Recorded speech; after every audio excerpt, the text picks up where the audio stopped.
Hello, everybody. So about 4 weeks ago, I was asked by Joe Antonio Vino. I got that wrong. Either way, I was asked. I was asked, and I'm sorry if I got it wrong. He's from Brazil. He asked me about. He wants to know. He wants me if I can elaborate on my mini rack, which let me just show you. That's this stuff down here.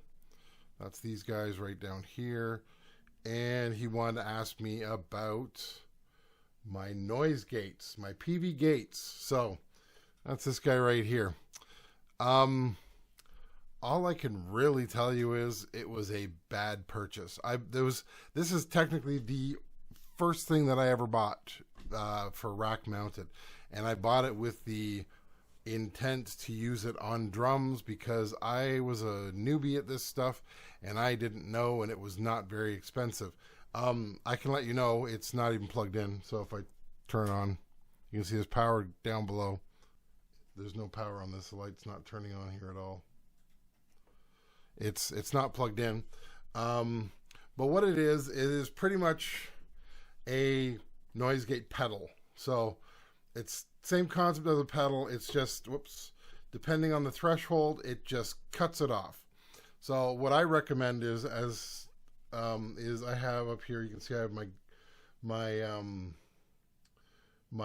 rack mounted. This is my DBX 26XL. It's my compressor. It's also a noise gate. I recommend this one much more because it actually is more of a slow close as opposed to just a complete shut. This would be perfect if you have a lot of guitars and you're playing live and you use a lot of distortion and you want to cut that distortion off. This would work great. That would be beautiful for that. That's perfect for it. For a studio setting where you need it for other things than that, not so much. Whereas this, with its compressor and its expander gate here, as you can see, it says expander/gate, that works much better. So that is what I suggest using, because then it will open up and it will close it, but it'll do it in a gradual sense, not a close. This is pretty much on off.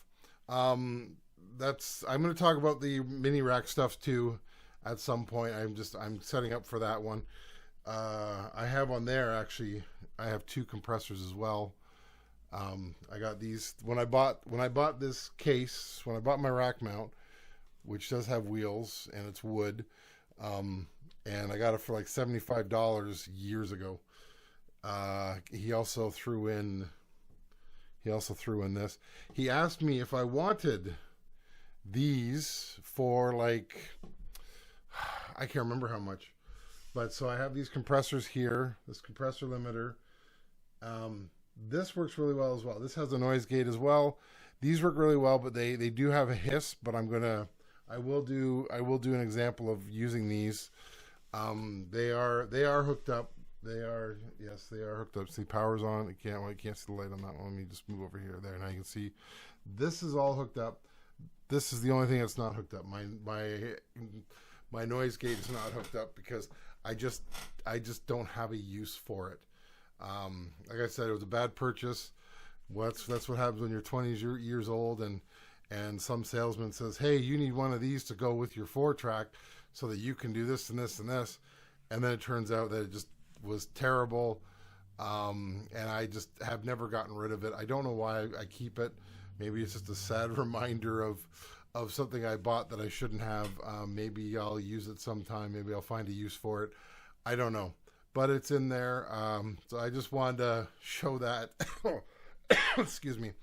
And yeah, so that's what it is. And yeah, I don't recommend it unless you want it for something like guitars where you're just you want to take away that sound right away.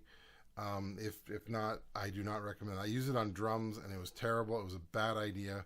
I ruined a lot of drum tracks with it. But either way, that's neither here nor there. I thought I could fix it. Being a dumb 20-year-old thinking you knew the world. Yeah. So yeah, that's probably why I keep it, is just to remind myself that I'm not as smart as everybody thinks I am or that I think I am. So wait, I humble myself with that thing. All right. Talk to you later. Bye. Can I live in a tree? Can I go to sleep right now? Can I get anything for free? Bag of tea, climb a tree. Don't you know? Sucks to be me.